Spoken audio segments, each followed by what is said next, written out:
Hola chicos, ¿qué tal? ¿Cómo están? Espero que se encuentren muy bien. El día de hoy vamos a hablar acerca de un nuevo tema de la materia de historia y en este caso nuestro tema es México al final del siglo XX y los albores del siglo XXI. Este es nuestro último tema o nuestro último bloque a tratar, entonces vamos a hacerlo de una forma muy rápida.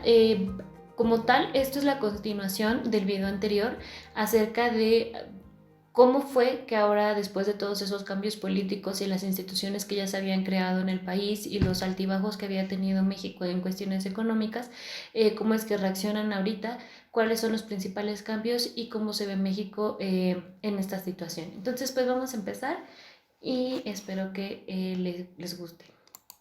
Bien, entonces nuestro tema es México al final del siglo XX.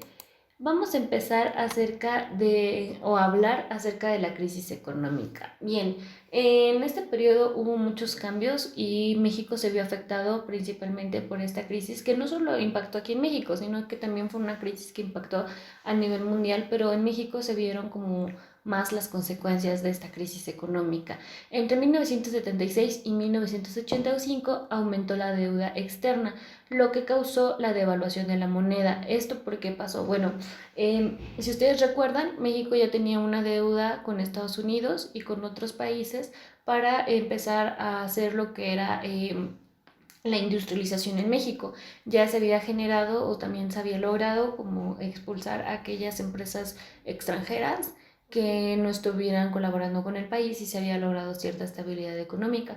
Pero esta deuda aumentó ya que nosotros o nuestro principal recurso era el petróleo, pero ya que el petróleo sufrió una devaluación muy grande a nivel mundial, pues a México le impactó muchísimo esta devaluación del precio del petróleo y por ende nuestra deuda aumentó casi al doble. Entonces, lo que ocasionó es que si nosotros ya debíamos, pónganle un ejemplo, para que se hagan un panorama, si nosotros ya debíamos 50 pesos al extranjero, ahora debíamos 50,000 pesos, ¿no? Entonces ya era demasiada la deuda que se tenía con el extranjero y esto ocasionó que nuestra moneda valiera menos en comparación del dólar y se devaluó la moneda.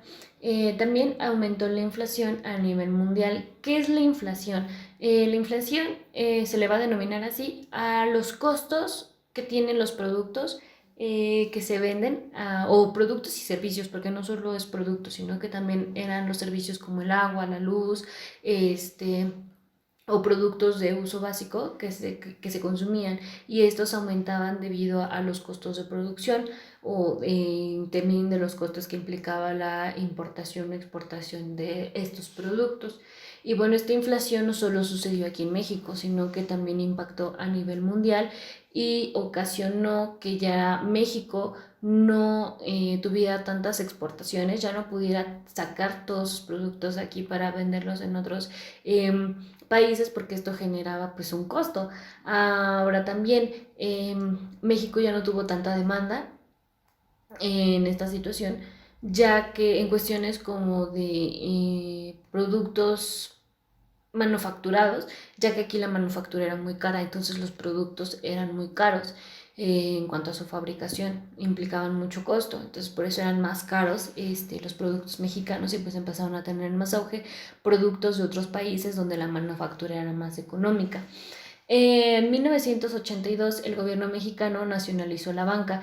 Debido a la crisis económica que se estaba pasando en México, México toma medidas o el gobierno empieza a tomar medidas extremas y dentro de esto hace que se nacionalice la banca. ¿A qué nos referimos con esto? Que todos los bancos que existían en México pasan a ser parte de la nación.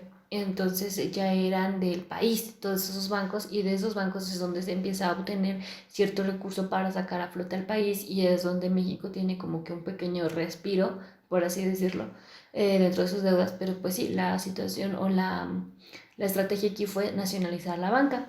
Para 1980 se inicia la apertura a mercados internacionales. Con esto a lo que se refiere es que México empezaba a tener más apertura, que nuevamente vinieran a México a instalarse empresas de otros países para que pudieran generar economía y se pudiera también generar empleo. Con esto también se busca o se crean lo que son los tratados de libre comercio con Estados Unidos y Canadá. Estos tratados se firmaron en 1994 y bueno, fue uno de los grandes avances que se tuvo o que apoyó mucho a lo que es la economía mexicana. La crisis económica y todos los puntos antes mencionados tuvieron un impacto muy grande, y este impacto muy grande, que de por sí ya se veía marcado, se vio todavía duplicado, y que era la desigualdad social, el desempleo, la economía informal y la pérdida del poder adquisitivo. Dentro de la desigualdad social es algo que nosotros ya hemos trabajado anteriormente. Desde que empezamos a ver los temas de historia, veíamos viendo que México siempre se ha caracterizado lamentablemente por ser un país en donde la desigualdad social o el nivel socioeconómico es muy marcado. Bueno, pues con la crisis económica todavía esto se vio aún mucho más marcado, ¿no? La clase alta, que todavía podía tener como que este poder adquisitivo de comprar artículos, de poder tener cosas de necesidad incluso básica, hasta las personas de clase baja que pues ya no tenían ni dónde vivir, ni cuestiones, problemas para incluso sostener sus necesidades básicas como el alimento. Esto también se vio muy afectado o propició mucho esta desigualdad social, la situación del desempleo. Como México se va a crisis económica, pues igual muchas empresas empiezan a cerrar y esto genera mucho desempleo. La economía informal se volvió una forma de obtener dinero, ¿no? Entonces muchos de esos desempleos o de esas personas que estaban desempleadas empiezan a buscar la forma de tener dinero, y esto es a través de vender, como lo que conocemos ahora como los negocios ambulantes. Bueno, esa es la economía informal, que no pagan impuestos, que no están como registradas, digámoslo así. Entonces, pues desde aquí es donde la economía informal empieza a tener un alto impacto en la sociedad. Y bueno, lo que más se generó fue la pérdida del poder adquisitivo. El poder adquisitivo, nos referimos a esto cuando tú tienes la capacidad económica para poder adquirir artículos desde necesidad básica hasta a lo mejor bienes como casas, carros, entre otros, ¿no? Entonces, esto es el poder adquisitivo. Con la crisis económica, pues la sociedad en México perdió, o gran parte de la sociedad perdió este poder adquisitivo.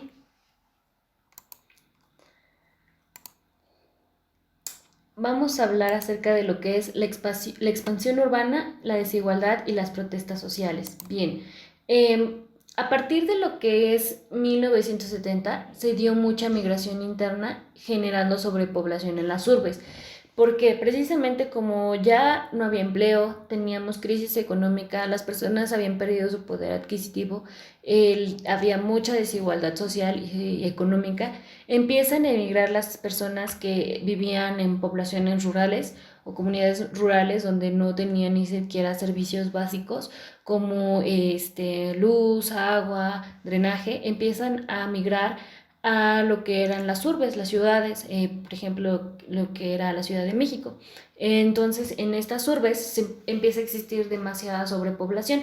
Eso también lo platicábamos en el tema anterior, donde decíamos que, bueno, en las ciudades es donde empieza a haber como más esta actualización, empiezan a surgir más servicios y pues empieza a existir más esta calidad de vida. Bueno, pues entonces aquí también, en busca de esa calidad de vida, las personas de comunidades rurales empiezan a emigrar a las urbes, y en estas urbes pues tampoco estaban preparadas para recibir a tanta gente o abastecer las necesidades de tanta gente. Entonces empieza a haber una sobrepoblación que empieza a generar también problemas sociales y económicos, también políticos dentro de aspectos específicos. Con esto pues se agravan los conflictos sociales que ya se venían arrastrando desde los 60, con lo del movimiento estudiantil y demás, que fue un movimiento que fue muy relevante, o que empezó como que a ganarse cosas gracias a estos movimientos. Bueno, pues estos movimientos empezaron a surgir con mucho mayor frecuencia, se agravaron los problemas sociales. Debido a que, como lo mencionaba hace ratito, México se ha caracterizado siempre por tener marcadas o muy marcadas las desigualdades sociales y económicas, pues estos conflictos todavía crecieron mucho más, ¿no? Ya no había lugar para tantas personas, no había empleo para tantas personas, y empieza a generarse durante este periodo muchos movimientos de protesta, como el movimiento estudiantil del 68, donde aquí ya muchos, pues estos movimientos estaban dirigidos o estaban siendo llevados a cabo por los mismos empleados de fábricas donde no les pagaban, donde se habían quedado sin empleo, estudiantes, amas de casa, entre otros sectores de la sociedad. Para hacer estos movimientos se estaban empleando medios como los plantones, las marchas, los paros laborales, se estaban tomando las oficinas públicas. Esas eran algunas estrategias que ellos ocupaban para realizar esos movimientos y hacerse notar y era una forma en la que ellos se podían ser escuchados. Debido a estas situaciones se crean grupos como la ONG, que es la Organización No Gubernamentales, y la OSC, que es la Organización de la Sociedad Civil, que buscaban de alguna manera como controlar estas situaciones o problemas sociales. También ya hablamos, durante este periodo empiezan a surgir lo que son las reformas en la organización política. Nosotros habíamos visto en los temas anteriores que igual México había tenido, pues había pasado por diversos presidentes. En este tramo también pues se está llevando a cabo, pues están en la presidencia distintos personajes y cada uno hizo distintas reformas. Pero bueno, ya aquí se ve que, como lo habíamos visto anteriormente, solo un partido político era el que había estado en el poder durante mucho tiempo, y después del movimiento del 68, el PRI, que era el partido como ya de base, estaba empezando a perder credibilidad y estaba empezando a perder como simpatizantes, y empieza a haber cambios en torno a los nuevos representantes políticos. Empieza a haber más partidos de oposición y buscaban como tener mayor impacto en la sociedad y buscar mayores beneficios sociales. Y bueno, entonces aquí en este periodo es cuando ya empezamos a ver mayor alternancia en el poder y cambios dentro de la participación social, ya que a partir de 1977 cada vez más ciudadanos podían participar en el proceso político. Esto no en ambas ramas, tanto como para participantes, o sea, que estaban participando, por ejemplo, para tomar una presidencia, una senaduría, para ser diputados, tú podías ya tener más facilidad de participar, ya había más partidos políticos y también había muchísimo más participación ciudadana a la hora de votar. Recordemos que en el tema anterior habíamos visto que ya las mujeres tenían derecho a votar y también tenían derecho a elegir a sus gobernantes y ya participaban en las elecciones. Ya no solo eran los hombres, y también estas elecciones ya se habían expandido no solo a las personas de clase alta, sino que también ya se había como regularizado, ¿no? Que más personas pudieran votar y más personas pudieran dar su opinión mediante el voto. México, gracias a esto, se empezó a volver un país más democrático, donde realmente el pueblo era el que decidía quién quería como gobernante. Y para el año de 1988 surge algo que marcó al país, puesto que algunos integrantes del PRI decidieron separarse de ese partido político para crear, junto con algunos otros dirigentes de partidos de izquierda o de oposición, el partido de FDN, que era el Frente Democrático Nacional, y con este partido empezaron a surgir otros nuevamente también, pero bueno, este fue uno de los primeros, y con estos empezaron a participar para la presidencia de México. Para el año de 1998 también gana por primera vez un candidato de izquierda como gobernador, esto en el estado de Baja California. ¿Sale? Entonces, pues aquí ya vemos como si nuevos, candidato de izquierda era un candidato del PAN, entonces ya no vemos cómo es que ya el PRI ya deja de ser como el partido predilecto, porque pues ya había perdido como que bastante credibilidad, bastantes simpatizantes, y querían cambios, el país quería cambios, entonces pues uno de estos cambios fue cambiando el partido que gobernara, ¿no? Para el año de 1990 fue creado el Instituto Federal Electoral. Con la creación del Instituto Federal Electoral se buscaba que el IFE fuera el encargado de crear todo lo que eran o coordinar más bien lo que eran las votaciones electorales para la elección de presidentes, gobernadores, diputados, todo eso, ¿sí? Y que ya no interviniera ahí el gobierno como tal, sino que era una organización independiente que organizaba todos estos procesos electorales y garantizaba que se respetara la democracia del país. Entonces así fueran más justas las elecciones. Para el 1 de enero de 1994 surge el Ejército Zapatista de la Liberación Nacional, que era un movimiento que buscaba como más libertades y también mayor apoyo a personas con escasos recursos, que también buscaba como mayor o mejor trato hacia eh, como estados que estaban muy bajos en cuanto a servicios, en cuanto a salud, alimentación, economía y demás, ¿no? Entonces surge este movimiento que es el Zapatista de la Liberación Nacional.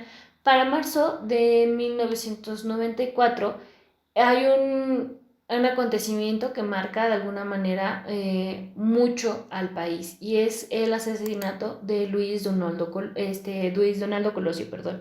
Este personaje era candidato en ese momento hacia la presidencia de México por parte del partido del PRI. Él estaba concursando para la presidencia y es asesinado. Esta situación genera todavía muchísimo más incertidumbre en lo que es la sociedad en torno al PRI, porque pues entonces como que se empieza a rumorar en ese momento que sus mismos compañeros o el mismo partido o los partidos de oposición son los que están interviniendo entre quién participa, en quién no participa, de acuerdo a sus conveniencias políticas. Entonces, por esta misma razón también, para el año de 1996, el IFE obtiene mayor autonomía en cuanto a las elecciones electorales y ya deslinda por completo ahora sí a lo que son los partidos políticos de las elecciones, generando pues muchísimo mayor democracia en el país. Y una de las medidas que el IFE toma es la creación de las credenciales para votar, en donde ya no podías engañar tan fácilmente como que decir, pues vengo a votar, soy mayor de edad y quiero votar, sino que ahora tú ya tenías que tener un comprobante, en este caso era la credencial, y únicamente las personas que tuvieran credencial eran las que podían votar y así se buscaba tener un voto más libre y más justo y certero.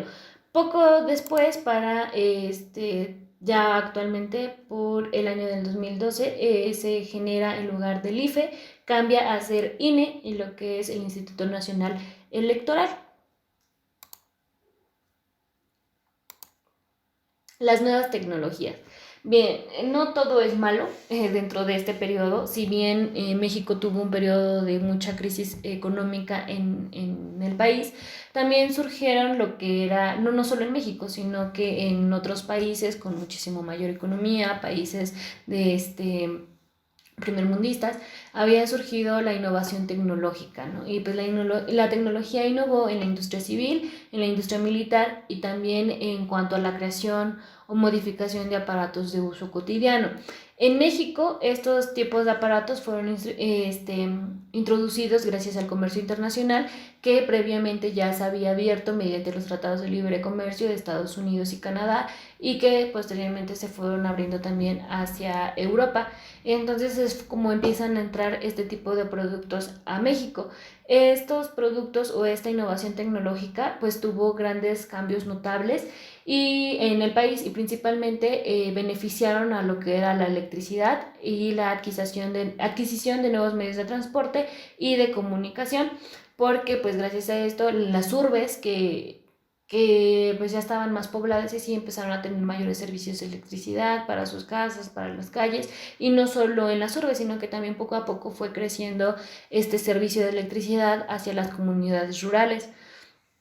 En cuanto a los medios de transporte y de comunicación, también se vio un impacto muy importante, puesto que México empezó a construir lo que eran las líneas de metro, que era una nueva forma de transporte público que te llevaba con mucho mayor velocidad y era más económico para las personas. Y en cuanto a lo que eran los medios de comunicación, pues se generó lo que era la televisión satelital, que permitía que ya pudieran tener como señal en vivo y ser transmitida a mayor población. En cuanto a la radio también, recordemos que en ese entonces todavía era como el principal medio de comunicación porque era lo que más personas podían tener acceso, que era el radio, y pues igual se incrementó la señal y pues los aparatos radiofónicos pues empezaron a tener mayores avances, empezaron a tener otras características, mayores funciones, con la creada del cassette, posteriormente con el CD, y hoy lo conocemos incluso ya hasta hoy empieza a ser algo pues anticuado, algo viejo, lo que son los iPads o los MP3 que en los que tú podías estar escuchando música. Ahora ya todo es digital, ¿no? Igual las televisiones han pasado por una transición desde ser muy grandes, estar a blanco y negro, hasta ahora ser pantallas planas, ser pantallas digitales, touch, muy delgadas. Y bueno, esos son los cambios que se ha venido teniendo. Dentro de otros cambios también muy importantes gracias a lo que era la innovación tecnológica fue también el teléfono, que si bien ya se tenían teléfonos y tenían otras cualidades, hoy por hoy conocemos el teléfono inteligente, ¿no? Que te puede crear documentos, tener internet ahí a la mano, tener distintas aplicaciones para entretenimiento o para trabajo, y que ya no, incluso ya no tienen botones, ¿no? Entonces pasamos toda esta evolución y toda esta innovación empezó en este momento. Igual la llegada de Internet a México fue uno de los principales innovaciones tecnológicas que tuvo el país y que incrementó con el paso del tiempo y que benefició mucho a la cultura incluso, y ahorita vamos a ver el por qué. Pero bueno, y el dato específico es que en 1970 pues se inicia en México la televisión vía satélite, y bueno, todos estos fueron como que algunos avances de mayor impacto dentro del país. Y con esto también surge otra situación muy importante, que es el cuidado del medio ambiente. Bien, entramos en una parte de controversia en este aspecto, porque si bien la tecnología benefició mucho a la ciudadanía, también la tecnología es uno de los principales generadores de contaminación hacia el medio ambiente, ya que se requieren de materias de materias que son extraídas gracias a las actividades primarias, que son transformadas por las industrias que generan de por sí mucha contaminación. Y bueno, los desechos de estas, pues si no son bien distribuidos o bien desechados, pues generan mucha contaminación y dañan al ambiente, porque también dentro de las actividades primarias, pues hablamos un poco de lo que ya hemos hablado anteriormente, que es la transformación de nuestro entorno, como lo conocemos, la tala excesiva de árboles, el quitar o el deforestar por tener un lugar donde cultivar o donde criar animales, o bien transformar todo un lugar natural para poder crear una industria, una urbanización, para poder crear centros o lugares que ofrezcan servicios a la sociedad, y con todo esto nosotros vamos dañando al ecosistema. Pero también es muy importante que muchas veces la tecnología nos ayuda a combatir estos aspectos. Entonces no es que la tecnología sea al 100% mala, yo creo que también depende mucho de cómo lo usemos o cómo nosotros tengamos la mentalidad a la hora de cuidar o de hacer cualquier acción, y pensar en qué tanto impacta el ambiente y cómo podemos ayudarlo, porque también nosotros podemos ayudar a revertir un poquito el deterioro ambiental, pero para lograr esto pues se necesita mucho compromiso por parte de toda la sociedad. Hoy por hoy también existen leyes que protegen más a esta parte del ambiente y que pues nos obligan o nos orientan más a nosotros a cumplirlas, a respetarlas y así cuidar al ambiente. Nosotros como personas tenemos que tener mucho esta parte de identificar cuáles son las alternativas para cuidar el ambiente, cambiar nuestras conductas y pues tomar decisiones más asertivas para beneficiar más a nuestro ecosistema en lugar de dañarlo, y así poder conseguir lo que todo el tiempo se está buscando, que es una buena calidad de vida. Y bueno, finalmente llegamos ahora sí a lo que es la cultura, porque en esta parte también se vio muy impactada la cultura o afectada la cultura. Bien, como nosotros sabemos, las expresiones culturales de México tienen un origen prehispánico o un origen muy arraigado hacia las costumbres o tradiciones de cada comunidad, pero con el paso del tiempo, si bien estas se han mantenido, también hay ciertos aspectos que se han transformado. Esto se debe a que hoy por hoy o desde ese momento empezó a tener muchísimo más contacto con los medios de comunicación.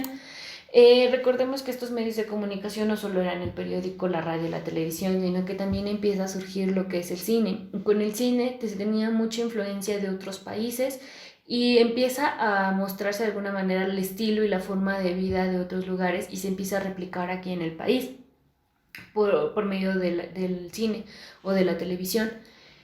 Y al llegar el Internet a nuestro país, pues esto impactó todavía muchísimo más, ¿no? Porque ya no solo tú o los medios de comunicación no solo representaban una forma de ver o de saber cómo se vivía aquí en el país en torno a, por ejemplo, a transmitir cómo se vive en Tlaxcala y cómo se vive en Puebla y cómo se vive en México, sino que ya también nosotros podíamos transmitir por medio del cine, por medio de los programas televisivos, por medio de los programas de radio, hacia otros países cómo se vivía acá y nosotros saber acerca de cómo vivían en otros países. Y es como va entrando esta parte, esta influencia primero estadounidense, se vio en el tema anterior, como en el estilo de vida, la moda, la música y demás, ¿no? Eh, Asimismo, ahorita se empieza a generar todavía muchísimo más esta influencia debido a que los medios de comunicación son más y son mejores también. Eh, Llega con ahora, por ejemplo, un medio masivo de comunicación que nos permite saber mucho de la cultura, de la forma de vida, de las tecnologías, de todo, de lo que se aplica aquí y en otros países, es por ejemplo la plataforma de YouTube. Hoy por hoy, ¿quién de ustedes no ha visto un video de a lo mejor coreanos, a quien les gusta, por ejemplo, el K-pop o de youtubers estadounidenses, argentinos, españoles, de todo lugar y tú puedes conocer un poquito más acerca de su cultura, su forma de vida, su estilo de vida, sus tradiciones y asimismo los mexicanos pueden compartir eso con otros países. Entonces es así como se empieza a hacer esta influencia y esta influencia se notó en todos los ámbitos, desde la escritura, la literatura, la poesía, el cine, como ya lo había mencionado, principalmente también tuvo un impacto en la música. En la música se empezó a ver más diversificado este estilo musical con influencias de otros países. Se empezó a escuchar mucho aquí en México por los años 80 lo que era el rock alternativo o el rock en español, como es conocido acá, con artistas como Café Tacuba, El Tri, La Maldita Vecindad, y despojan un poquito de esta parte a la música regional mexicana que era únicamente la aceptada en el país, sino que ya empieza entonces a abrirse puertas a otros géneros musicales como el pop, el hip hop, hoy por hoy el reggaetón, entre otras muchas pues géneros musicales y ya empezó a notarse más esta diversidad. Sin en cambio, y gracias a esto y gracias a toda la parte de mantener las culturas y las expresiones culturales que ya tenía México y transformarlas un poquito, es por eso que México siempre se ha caracterizado por su diversidad cultural. Y bueno, con todo esto, el gobierno crea lo que es Conaculta.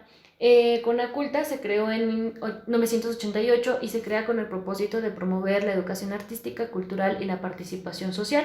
Dos de estos eventos muy importantes que tiene Conaculta es la Feria Internacional del Libro de Guadalajara y el Festival Internacional Cervantino en Guanajuato, que son eventos que precisamente fomentan esta parte de la cultura por medio de las artes o la literatura.